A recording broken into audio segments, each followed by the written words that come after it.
Hi, my name is Raj Shamra. I'm the managing partner at Sharma, one of Western Canada's largest dedicated immigration law firms. Today I'd like to talk about marriage fraud. And I'd like to talk about marriage fraud both from the perspective of the sponsor, the individual who thinks that he or she has been used in a marriage fraud to bring someone simply to Canada, and from the perspective of the individual, the applicant, who has been accused of marriage fraud. We represent both sponsor and applicant at this office, and I'd like to share with you some of the things that we've observed. The first thing that should be understood is that Canada's government has taken steps to protect sponsors, Canadians, from marriage fraud. And what they've done is they've brought in this new regulation, Regulation 72.1, and that requires the sponsored person to live with their Canadian sponsor for a period of 2 years, unless there's been abuse, neglect, or there's children. Now, on a side note, if you feel this individual has committed marriage fraud, or let's say this individual has committed marriage fraud simply to come to Canada, it is no great stretch for these individuals to make false allegations of abuse or neglect simply to stymie removal. The first step for the sponsor who feels that they've been the victim of marriage fraud is to contact Citizenship and Immigration Canada. Provide evidence that the applicant is no longer residing, that there has been a separation, that there has not been cohabitation for more than 2 years.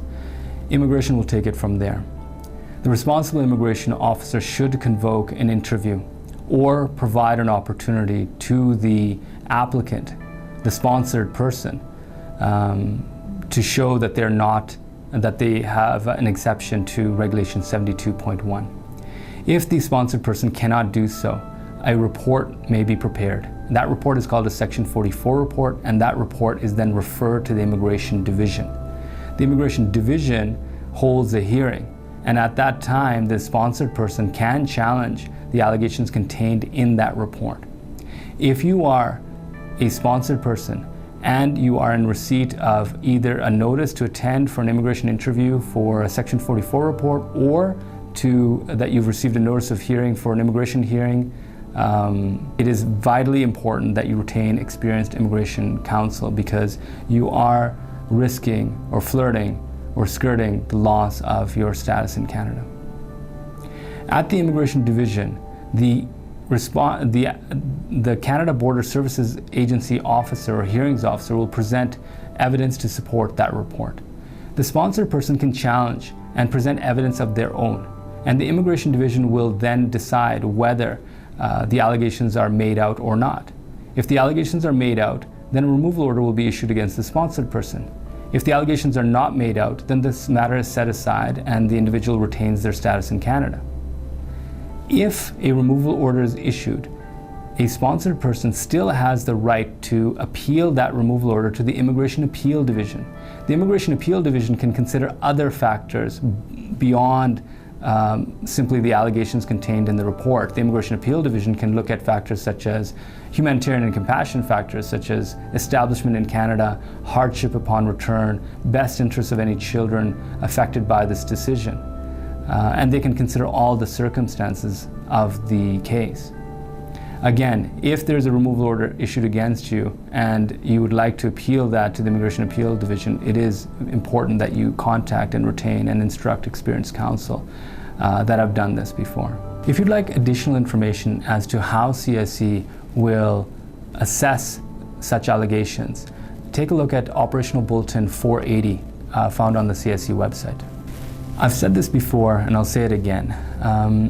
Trying to remove someone from Canada is a little like closing the barn door after the horses have been let out.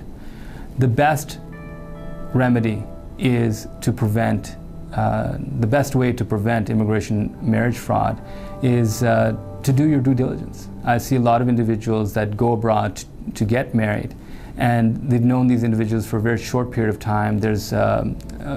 Marriages are done in haste. They don't look at the warning signs or the red flags, and they sponsor someone that perhaps they don't know that well to Canada. And so I guess my best advice to sponsors is to avoid being the victim of marriage fraud is to do your due diligence, take your time, look out for any red flags, and trust your instincts. Even if you're the victim of marriage fraud, and even if your spouse has left you before 2 years has elapsed, you're still on the hook for the 3-year sponsorship undertaking. If the individual that you've sponsored to Canada goes on welfare, then the government may well come after you. With all that being said, the reality is that with the breakdown of relationships, narratives change. If you are an applicant and you feel that you're falsely being accused of marriage fraud, it's vitally important that you retain experienced immigration counsel. If you are a sponsor and you are a victim of marriage fraud, then it's important to document everything and to present the best case possible. Thank you for watching our video. If you have any questions regarding marriage fraud, if you're a sponsor that has been the victim of marriage fraud, or you're an applicant or a sponsored person that has been accused of marriage fraud, please don't hesitate to contact any of the lawyers at Sharma.